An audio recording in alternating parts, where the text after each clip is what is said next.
Hello hello একটা রিলেশনে আছি, বাট পরিবার সেটা মানতেছে না। আব্বু। শোনো, আমি তোমাকে বলি, আমি এটা জানছি, কিন্তু জিনিসটা তোমাদের, এখন তোমার বয়স 15, তুমি যখন ওখান থেকে চলে আসবা তখন তুমি এসে কিছুদিন কিছুদিন তোমার বাইরে থাকতে হবে। বাইরে মানে আমার এখানে বা ঢাকায় থাকতে হবে। তখন ওই ছেলেটা ওই জায়গায় থাকবে, তোমাকে বুঝতে দিতে পারবে না দুইজন একসাথে চলে গেছো। তারপর ওই ছেলেটা দিয়ে তোমাকে 2, 4, 10, 15 দিন পরে ওই ছেলেটা ওখানে যাবে। তা নাহলে একসাথে গেলে দুজনকে, তোমাকে, ও ছেলেটা তো ঘর বাড়ি মা বাবাকে সব ধরে নিয়ে আসবে, তোমাকে ধরতে পারলে তোমাকে জেলে নিয়ে যাবে। সুতরাং এটা কিছুটা আপোষ করতে হবে। আমি কিছুদিন তুমি সরে থাকতে হবে, আমি বুঝতে পারছি।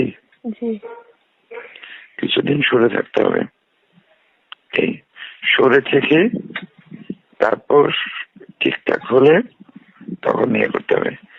আমি বলবো আরেকটা জিনিস আমাকে বলো, আমি এটা, যেহেতু তুমি বড় হয়েছ, আগের দিনে তো 9 বছরের মেয়ে, তোমাদের ওই ছেলেটার সাথে তোমার শারীরিক সম্পর্ক হয়েছে?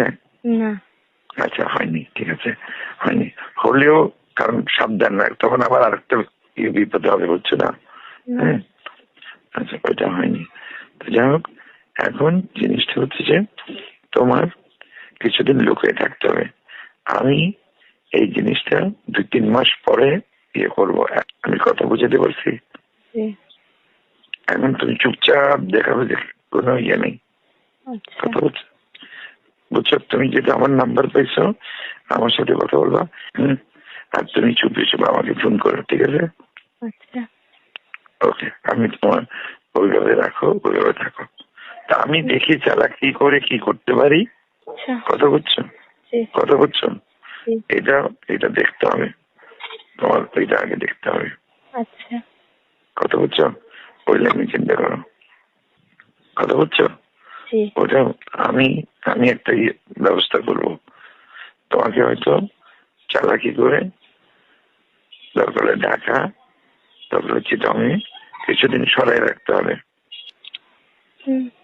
কথা বুঝছো? এটা মাথায় রেখো, ঠিক আছে? এটা চিন্তা করে আস্তে আস্তে যাও, সময় আছে, কোনো অসুবিধা হবে না, ঠিক আছে? ওকে, ঠিক আছে, ভালো থেকো। রাখি। আসসালামু আলাইকুম। ওকে।